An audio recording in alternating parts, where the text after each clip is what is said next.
ఇక ఎదిగే సాధకుడు ఎట్లా ఉంటాడో తర్వాత ప్రశ్నల్లో చెప్తున్నారు మనకు. ఇది మాత్రము అయితే ఈ దశవ్యః అన్న పదానికి ప్రసిద్ధార్థము దొంగ, శత్రువు అని చెప్పారు. కానీ ధాతు అర్థం ఏమిటంటే ఉపక్షయే అనుంది.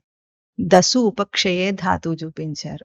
ఉపక్షయం అంటే ఏమిటంటే ఉపలక్షణం అంటే తనకు దగ్గరగా ఉన్నది మళ్ళీ ప్రసిద్ధార్థం. నిరంతర ప్రవర్తనకు ఒక రక్షణ, ఒక స్వీకరణ. నిరంతర ప్రవర్తన ఉ అనే అక్షరం. అతతీతి ఉహు. అత సాతత్యగమనే. తర్వాత ప అనే అక్షరం పారక్షణే, పాపానే. అంటే రక్షించుకొని తన ప్రవర్తనను తాను తీసుకోవటం అనందు క్షయం జరిగింది ఇప్పుడు. అంటే ఇందాక మనం చెప్పుకున్నట్టు సంస్కారవంతుడైన వాడు ఒక సంస్కారం లేని వాడితో స్నేహం చేశాడన్నామే అదే ఇది. ఉపక్షయం అంటే ఆ సంస్కారం లేని వాడితో మ్యాచ్ చేసుకోవాల్సిన అవసరం ఏమొచ్చింది వాడికి? క్లాస్‌లో ఎంతో మంది ఉంటారు గదా! ఆ చెడ్డవాళ్ళ బ్యాచ్ ఒకటి ఉంటుంది.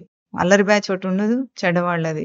ఒకటేమో చదువు రాని వాళ్ళు ఉన్నా గూడా అల్లరి చేసి కూడా చదువుకుంటారు. ఇంకొకరు ఎట్లా ఉంటారంటే క్రూరులు, దుష్టులు ఉంటారు. అందరిని హింసించటమే వాడి పనిలాగా ఉంటాడు. వాడికి చదువు రాదు, దుష్టత్వం గూడా ఉంటది. అటువంటి దానికే ఎళ్లి నువ్వెందుకు అంటుకున్నావు? ఇది ఉపక్షయం.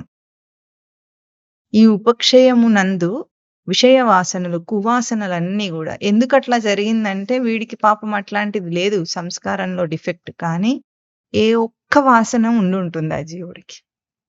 అప్పుడు వాడెళ్లి మ్యాచ్ చేసుకొనొచ్చాడు పాపం. దాని నుండి బయటపడతాడు వాడు. ఎందుకంటే వాడి సంస్కారం గనక మంచిదైతే దాని నుండి బయటికొచ్చేస్తాడు మళ్ళీ.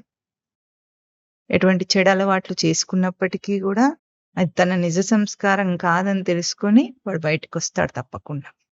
కాకపోతే ఆ ఒక్క వాసన వల్ల అట్లా వాడికి జారిపోవటం అనేది జరిగింది. ఇది ఉపక్షయం. ఈ ఉపక్షయమునందు కువాసనలు అన్నారు. కుత్సితమైన వాసనలు. వాసన అన్నది వాసుదేవ పదానికి కూడా వాసన అన్న అర్థం చూపించారు. ఇప్పుడు అందుకే కువాసన అని చెప్పాల్సొచ్చిందక్కడ. వసించి ఉండటం వాసలక్షణం. వాసన అన్న కూడా అంతే. వసించి ఉండటం. వసనివాసే ధాతువు. ఇది కువాసన ఎందుకయింది? కువాసన ఎందుకయిందంటే తన ఆత్మ ప్రకాశమునందు నిత్యము వసించి ఉండటం వాసుదేవ లక్షణం. ఈ వాసుదేవ లక్షణానికి, దేవ లక్షణానికి కుత్సితం వచ్చింది. ఎట్లా వచ్చింది? ఒక ప్రకాశమునకు మబ్బు అడ్డం వచ్చినట్టు. సూర్యప్రకాశానికి మబ్బు అడ్డం రావటం మనకు తెలియటం లేదా? మబ్బు అడ్డం వచ్చినట్లుగా అడ్డం వచ్చిందంతే. ఇది కువాసన అయింది. వాసనయే కువాసన అయింది. కుత్సితమైంది తనకు.